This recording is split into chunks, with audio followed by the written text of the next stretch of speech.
My friends, I have some fantastic news to share in regards to the outdoor space, YouTube, this channel, and other channels. Thanks to a recently signed law, content creators like myself can once again film within national parks. Roughly 2 years ago, a ban went into place that prevented anyone from filming within a national park for the sake of profit.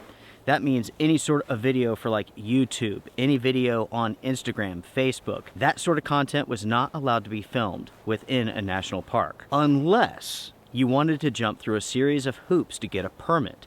Now the thing about the permit is this: you are not guaranteed one, but yet you would have to pay money for one. I'll talk more about this in just a minute. It was a nightmare.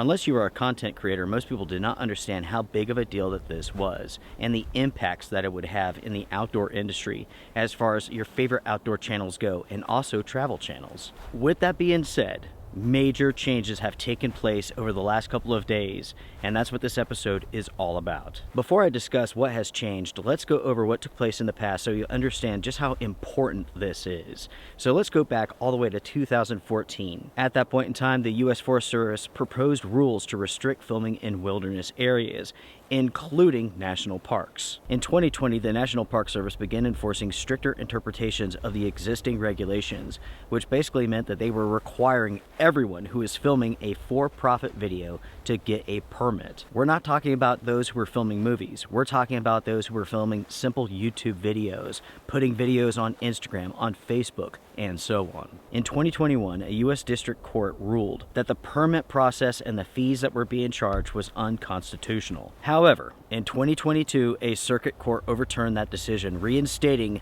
the requirement for permits to film in national parks and in wilderness areas. Just so you know, folks, the National Park Service falls under the Department of the Interior, and they are primarily responsible for implementing and enforcing these regulations. Anyways, when the ban went in place, it meant that all content creators who are making for-profit videos had to get a permit to film within a national park or within a wilderness area. Again, we're not talking about TV shows, movies, or anything like that. We're talking about hiking videos, camping videos, travel videos, fishing videos, kayaking videos, anything that was taking place within a national park for profit, like a YouTube video. Even if you weren't making money on it, if you put it on one of those platforms which would put an ad before it, that was against the law. In this episode, I'm focusing primarily on the National Park Service, but do know this: for a long time, there has been talks about implementing the same permit process for BLM land here in the United States. Luckily, my friends, we do not have to worry about that because things have changed. A few days ago, the Explore Act was signed into law, and it marks a significant shift in the regulations surrounding the filming on federal public lands, including national parks. At the same time, BLM land is included under this. This legislation is important because it protects content creators like myself and other outdoor channels. In a nutshell, the Explore Act simplifies the process for filming on public lands, and we're talking about small groups, independent creators, and so on. Previously, filmmakers were required to obtain a permit and pay fees to film in a national park. Speaking of the permit process, let me share with you all how this would go. So let's say that you wanted to film a hiking video, or maybe you were going out fishing or something like that. You would have to first pay a fee. That fee could be as much as $300. In most cases, I saw between $200 and $250. At that point in time, you would have to apply for a permit. While doing so, you would have to state out your itinerary. We're not talking about a brief itinerary. We're talking about a very detailed itinerary. This aspect alone made applying for a permit virtually impossible, especially when you consider hiking adventures, the weather, things that slow you down. It's almost impossible to come up with a detailed itinerary hour by hour when you're applying for this permit, because a simple mishap can throw off the entire day. Plus, when you're filming a camping trip or a fishing video or a travel video, things come up, things catch your attention, right? It's almost impossible to know what you're about to go film. You just film what you see, what you experience, what you stumble upon. Anyways, let's say that you paid the fee for the permit, you filed for the permit, you submitted your itinerary. It could take up to 30 days to get a response. At that point in time, the National Park Service could decline your permit. And the money that you paid in, it was non-refundable. I applied for, over the years, 2 permits. I was declined both of them, and I spent over $450 for Absolutely nothing. I called a number of National Park Service headquarters, spoke to the individuals who were over this process, the permit process, and I have to say they were extremely rude, and my conversations with them went absolutely nowhere. Because of that, over the last 2 years, I've filmed no videos at all on National Park Service land. Every single adventure that I've done, for the most part, has been off-trail, out in the woods, out in the middle of nowhere. I've been filming virtually all of my adventures at Lone Wolf Mountain or in national forests.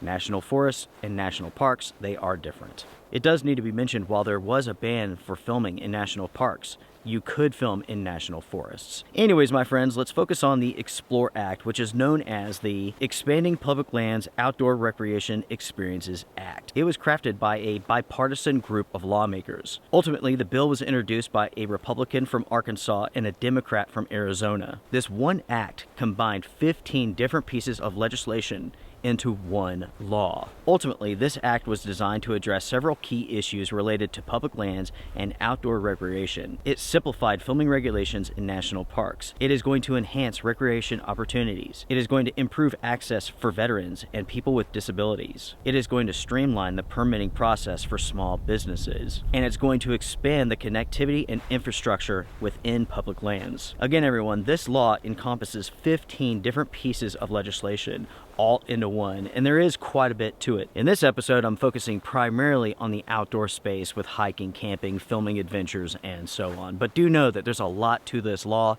and if you're interested, you could read all about it online. The Film Act separately addresses the outdated regulations governing commercial and private filming within federal lands, such as national parks. That means content creators like myself can once again film within those spaces. We don't have to worry about permits, we do not have to pay any fees, and at the same time, we are not going to be harassed by National Park Service staff. I have personally experienced this out in Colorado. Luckily, at that time, I had every single right to do what I was doing. Shortly afterwards, the ban went in place, and I have not filmed within a National Park Service since then, and that's been over 2 years. This is a huge win for everyone within the outdoor space. It is a huge win for everyone watching this video. If you like watching your favorite content creator go out camping, go out fishing, they now can do whatever it is that they like to do within the National Park Service, and they could do it for free. Because of these changes, folks, you should be expecting some new adventures coming your way very, very soon. I'm not sure if you all realize just how impactful that law has been on this channel. 2 years ago, when the ban went in place, I was prohibited from filming in a lot of locations that I typically would film in, and because of that, I've been stuck to doing mainly off-trail stuff in national forests and so on. I've enjoyed doing that. I've loved the adventures that I've gone on, but there's a lot of beautiful national parks out there that I want to show you all. Up until now, I couldn't do it. But now, folks, I can. Coming up in 2025, expect to see Susie and I traveling across the country, and we will be going to some truly amazing locations. Stay tuned. You know, everybody, this is the sort of government action that I like to see. Ultimately, this is a win for everyone, including you and I. They cut through a ton of that red tape, they cut out the nonsense, and they've given us back access to the lands that we are essentially paying for. This is a huge win. And everyone, I am excited. Very, very excited. I'm excited to hit the road, to go travel, and to show you all some truly amazing places. And with that being said, everybody, I am done. Make sure to sound off in the comment section down below. Share your thoughts. What do you all think about what's taken place here with the EXPLORE Act? In my opinion, this is one of the best pieces of legislation to come out in a long time. And I'm happy to see individuals on both sides of the aisle coming together for a mutual cause. A cause that benefits everyone. With that being said, I am done. Make sure to sound off in the comment sections down below. Share your thoughts about this. If you enjoyed this news episode, hit the thumbs up. It helps a lot. Everyone, take care, be well, strength and honor. Bye for now.